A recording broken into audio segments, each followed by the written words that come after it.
Deixa eu falar algo pra vocês. A pior coisa que tem nesse mundo é você viver com medo, sabe? É você deixar o medo, a ansiedade tomar conta de você. Porque quando vem o medo, vem a ansiedade. E a palavra do Senhor diz que não devemos andar ansioso e que não devemos ter medo. Porque às vezes o nosso medo é a falta de confiança em Deus. Quando a gente deixa o medo tomar conta da nossa vida, é porque não estamos confiando que Deus está no controle de tudo. E mesmo que as coisas não aconteçam da forma que queremos ou esperamos, entender que Deus está no controle é saber que mesmo que as coisas cheguem naquele extremo, Deus ainda está cuidando. Tem caminhos que precisamos percorrer, tem caminhos que precisamos andar, tem coisas que precisamos viver para nos fortalecer, né? Para nos fazer a gente chegar em determinado nível que o Senhor quer nos colocar. E quando eu falo de nível, gente, não pense que eu estou falando de carreira, de dinheiro, de prosperidade, disso, daquilo, não. Eu estou falando de nível espiritual, de nível da nossa vida. Porque para mim a maior prosperidade é aquela prosperidade que vem de Deus, que é aquela prosperidade que a gente tem calma, que a gente tem paz, que a gente tem alegria, que a gente tem contentamento. Porque muitas vezes quando fala de prosperidade as pessoas acham que é carrão, casona, casa nisso, naquilo. Não, não estou falando desse tipo de prosperidade, eu estou falando a prosperidade que nos traz paz, sabe? E muitas vezes Deus permite que passamos por certas situações para a gente poder aprender dentro dela e amanhã depois poder testemunhar para outras pessoas que vão se encontrar na situação que estamos hoje, sabe? Hoje mesmo no meu devocional falou sobre o medo e hoje eu digo para vocês, o medo nos aprisiona. O medo às vezes faz a gente ver um problema tão pequeno se tornar tão grande e nos traz tanta ansiedade, tanta agonia, tanto desespero que a nossa agonia, o nosso medo, o nosso desespero, a nossa ansiedade não vai mudar a rota dessa situação. Só vai nos trazer danos emocionais, nos trazer doenças, né? Porque a preocupação, o estresse mexe com todo o nosso físico, todo o nosso emocional. E isso é péssimo pra gente. Devemos confiar em Deus e fazer a nossa parte. Deus vai nos mostrar o caminho e devemos trilhar. E hoje eu digo pra você, não saia desse vídeo, deixe Deus usar a minha vida para falar com você. A palavra do Senhor vai falar sobre a viúva. Eu gosto muito dessa passagem porque essa passagem ela fortalece entender que Deus está no controle de todas as coisas. E essa viúva, o marido dela quando morreu, deixou com ela muitas dívidas e ela não tinha como quitar essas dívidas. Né? A gente entende que naquele tempo as mulheres não tinham o recurso que tem hoje. A gente entende isso, né? Então a mulher dever naquele tempo, a única coisa que ela tinha para pagar suas dívidas era seus filhos.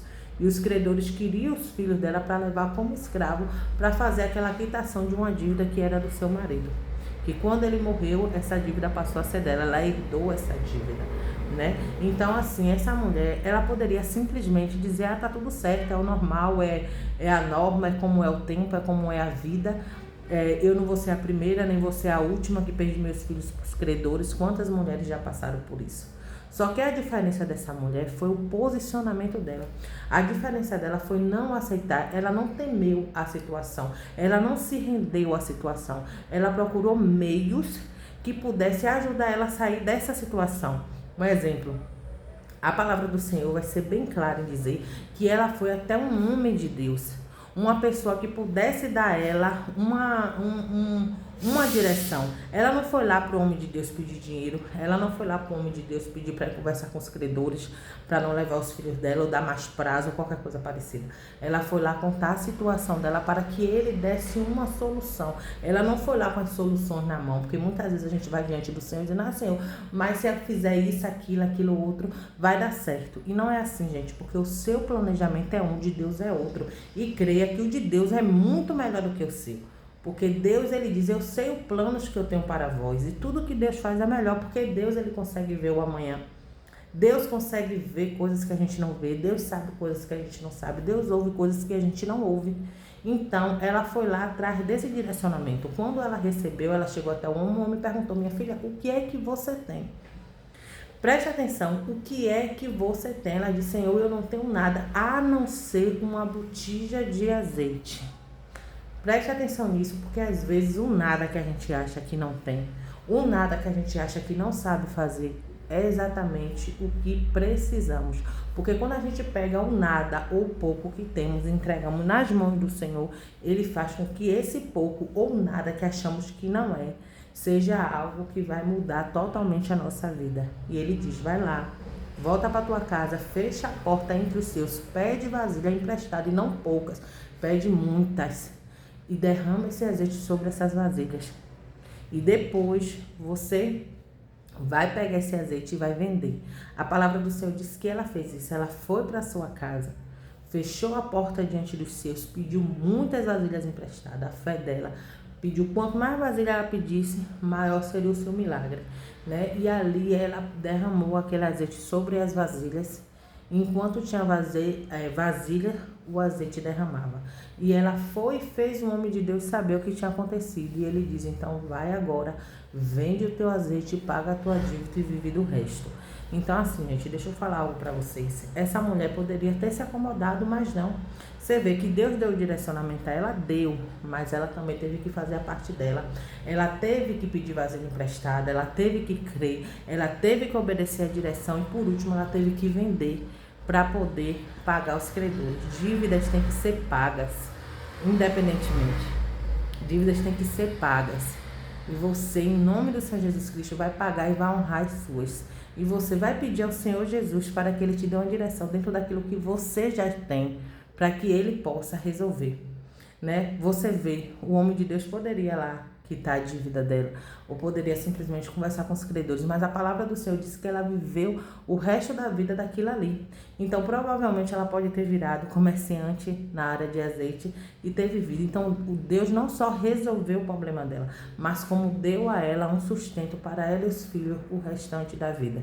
Deus não quer só te livrar dessa situação. Ele não quer só te tirar disso. Ele quer que através disso você ainda viva e testemunhe sobre o que Deus fez na tua vida. Então essa palavra encontre morada no teu coração. E antes de você sair ligando para um e para outro para estar contando a sua situação, para estar pedindo direcionamento a pessoas que não se direcionam com Deus, primeiramente peça direção a Ele. A alguém que possa te dar um direcionamento e as coisas podem acontecer. Esse problema que está aí nas tuas mãos, deixa eu te dizer algo, é grande para ti, mas pequeno para Deus. Deus, Ele pode todas as coisas. Todas as coisas. Nada é impossível para Deus. O que é grande para você é minúsculo. Deus pode resolver em questão de instantes. Mas você precisa se posicionar. Porque se essa mulher não se posiciona, ela ia ser uma das mais que ia perder seus filhos. E os seus escritos, o que aconteceu com ela, não ia estar escrito nas escrituras, aonde traz hoje uma palavra para mim e para outras pessoas. Amém?